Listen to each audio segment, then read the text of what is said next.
আসসালামু আলাইকুম। কেমন আছেন সবাই?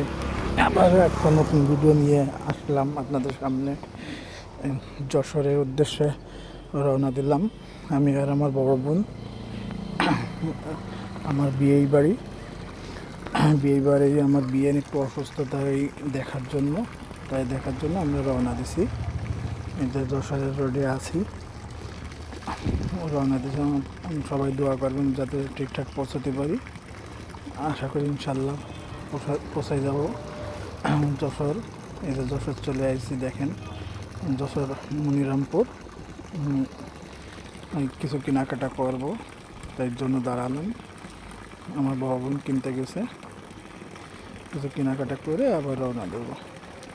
যশোর থেকে বেশ মনিরামপুর থেকে বেশ ভিতরে তাদের বাসা যাব। এটা হচ্ছে আমার ভাগ্নির শ্বশুর বাড়ি। আমরা দুই বোনে রওনা দিছি। এই যে বাসায় চলে আইছি। এখন রাত্রে খাওয়া দাওয়া করবো।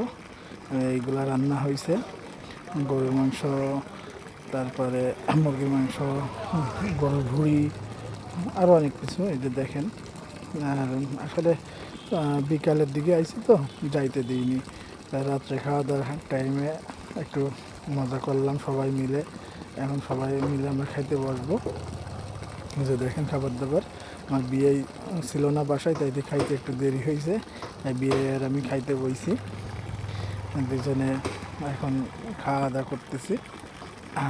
সবাই দোয়া করেন আমার বিয়ে একটু অসুস্থতার জন্য, একটু দোয়া করেন যে আমার বিয়েই আর আমি দুজনে খাচ্ছি।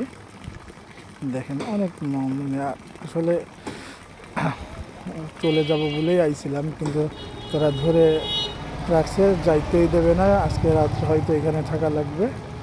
এখন খাওয়া দাওয়া করে তারপরে চেষ্টা করব চলে যাওয়ার, কিন্তু যে মনে হয় যাইতে দেবে না। এই যে দেখেন, আসলে রান্না বান্না গ্রামের দিকের লোকজনে চুলায় রান্না, তো মাটির চুলায় অনেক সুন্দর সুস্বাদু হয় খাবার। খাওয়ার স্বাদটাই আলাদা এইখানের। এই যে কালার দেখেন, কালারে রাতের খাবার, তাই এরকম গ্রামের পরিবেশ, তারপর অনেক সুন্দর পাক খাওয়া দাওয়ার।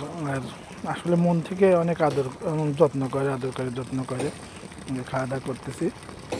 দোয়া করেন সবাই আমার বিয়েনের জন্য, দোয়া করবেন। সে একটু বেশি অসুস্থ, তাদের দেখার জন্যই উদ্দেশ্য করে আইছি। এই যে খাওয়া দাওয়া চলতেছে, গরুর মাংস প্রথম ভুঁড়ি দিয়ে খাচ্ছি অবশ্যই। এই যে আমার বিয়ের উপরে অসুস্থ হয়ে বসে আছে। সবাই দোয়া করেন। আল্লাহ হাফেজ।